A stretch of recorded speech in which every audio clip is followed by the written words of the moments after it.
Welcome to our new series called Traveler's Guide to Bizarre World.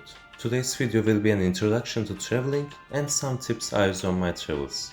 Later on in the next videos, we will dive deep into other topics such as methods of transformation or alternate places to visit contrary to much more crowded ones. Let's get started.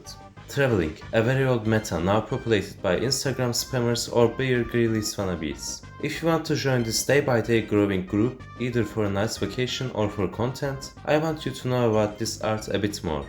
Humankind has been traveling from the first time they existed. Of course, these types of travels were not vacations, but a way of survival, for finding food and avoiding seasonal changes like most other animals. After we started having fixed settlements and became pets to this fella, traveling became much less important.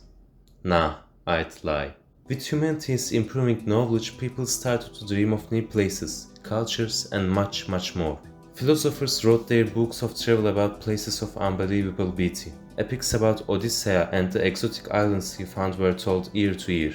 Dreamers started to search for golden cities and great riverbeds filled with gold. Vikings searched for more fertile lands. Kingdoms traveled for colonization and finding interns. Biologists traveled to find new animals on behalf of their country. Archaeologists too traveled to find artifacts on behalf of their country. Even now we have open world games that promote traveling. In our time we have much easier and faster access to places that we want to go.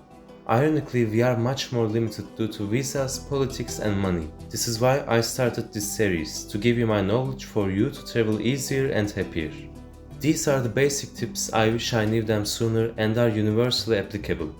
First tip, know why you want to go to a vacation. Is it for chilling out after a hard work week, or will it be a more find yourself type of longer trip? The reason why this is so important comes from the sheer amount of diversity in the world. If you want to see the wildlife of Italy, you should go to Dolomiti instead of Rome. And if you want to see the architecture and history of Italy, well, I don't have to say it. But you get the point. Knowing what you expect from a trip and preparing accordingly will make you much more satisfied. Nice. The other thing you need to know is, unsurprisingly, your budget.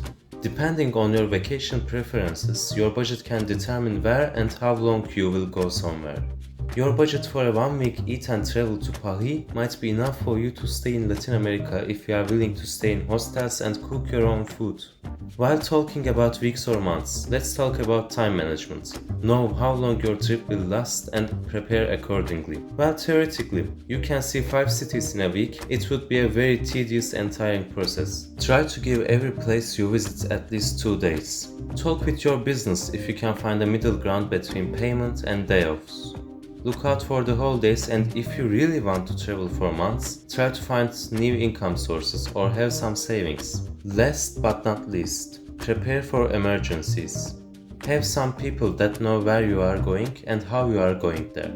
This is much more important when you are hitchhiking. If you are in a place that is only accessible by airplane, try to have some spare money for an emergency trip back home. Always be aware of your surroundings and pay attention to your backpack and wallet if you are carrying one. As I said before, we will dive deep into these topics and much more. If you are interested, please consider liking and subscribing. Have a nice day.